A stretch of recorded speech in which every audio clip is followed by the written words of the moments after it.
আসসালামু আলাইকুম। Hello viewers, best Bangla beauty টিপসে আপনাদের স্বাগত জানাচ্ছি।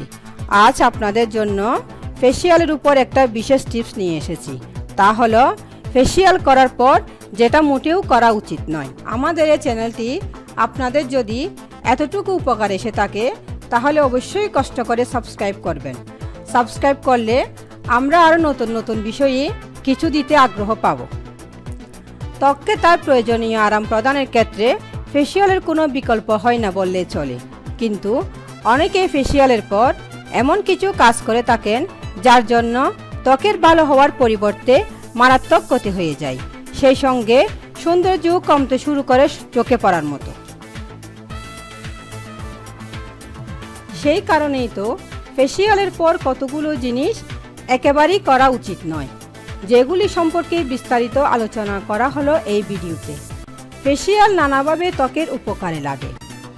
এতে ত্বক নরম হয়, সেই সঙ্গে উজ্জ্বল এবং প্রাণবন্ত হয়ে ওঠে।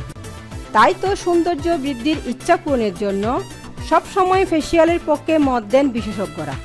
তবে ত্বকের এমন ধরনের পরিচর্যা করার পর যদি ঠিকমতো নিয়ম মেনে না চলা হয় তাহলে ঘটে যায় নানা বিরূপ ঘটনা। তাই সাবধান। পুনরায় ত্বক পরিষ্কার করবেন না। ফেসিয়াল করলে এমনিতেই ত্বকের উপরি অংশে জমে থাকা ময়লা এবং ক্ষতিকর উপাদান সব ধুয়ে যায়।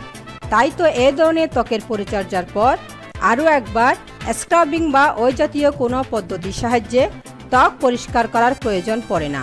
আর যদি কেউ এমনটা করেন তাহলে স্কিন সেল মারাত্মকভাবে ক্ষতিগ্রস্ত হয়ে ত্বকের ভীষণ ক্ষতি হয়ে যাওয়ার আশঙ্কা বৃদ্ধি পায়।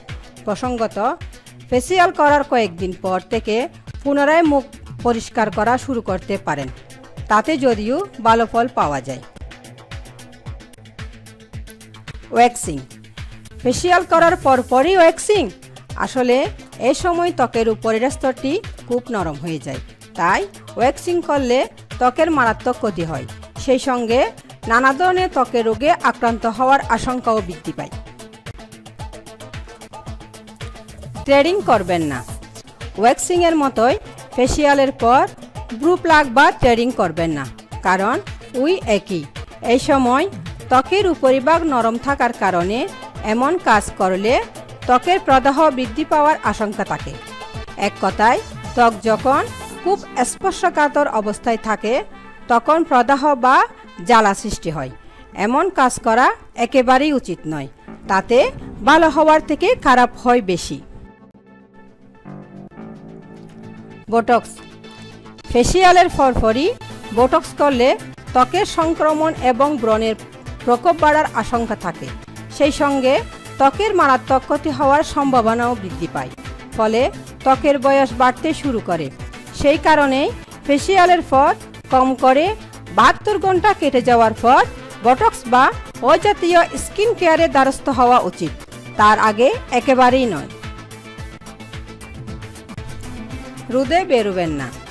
যেমনটা আগেও বলেছি, ফেসিয়ালের পর ত্বক যেহেতু খুব স্পর্শকাতর হয়ে যায়, তাই এই সময় বেশি রোদে ঘোরাঘুরি না করাই ভালো, কারণ এমনটা করলে ত্বকের স্বাস্থ্যের অবনতি ঘটে, সেই সঙ্গে অতিবেগুনি রশ্মির প্রভাবে স্কিনের উপরি অংশ মারাত্মকভাবে পুড়ে যায়। নতুন কোনো বিউটি প্রোডাক্ট ব্যবহার করবেন না। ফেসিয়ালের পর ত্বক খুব সেন্সিটিভ হয়ে যায়, তাই তো এই সময় নতুন কোনো ক্রিম বা বিউটি প্রোডাক্ট ব্যবহার না করারই পরামর্শ দেন বিশেষজ্ঞরা। প্রসঙ্গত, ফেসিয়াল করার অন্তত 3 দিন পর থেকে বিউটি প্রোডাক্ট ব্যবহার করবেন, তার আগে নয়। Face mask. এই সময় কোনো ধরনের ফেসিয়াল মাস্ক ব্যবহার করা একেবারেই উচিত নয়। অনেকে মনে করেন ফেসিয়ালের পর প্রাকৃতিক উপাদান দিয়ে তৈরি ফেসিয়াল পেস্ট ব্যবহার করা যেতেই পারে, তাতে কোনো ক্ষতি হয় না। এই ধারণা একেবারেই ঠিক নয়, কারণ ফেসিয়ালের পর ত্বক যেহেতু খুব স্পর্শকাতর হয়ে যায়, তাই এই সময় যে কোনো কিছু থেকে বড় কোনো ক্ষতি হয়ে যাওয়ার আশঙ্কা থেকে যায়। তাই ফেসিয়ালের কম করে 36 ঘন্টা পর থেকে ফেস মাস্ক বা কেমিক্যাল পিলং ব্যবহার করবেন, তার আগে নয়। নিত্য নতুন আরও বিউটি টিপস সম্বন্ধে জানতে আমাদের সাথে থাকুন। লাইক, কমেন্ট ও সাবস্ক্রাইব করুন। ধন্যবাদ। প্লিজ সাবস্ক্রাইব করতে ভুলবেন না।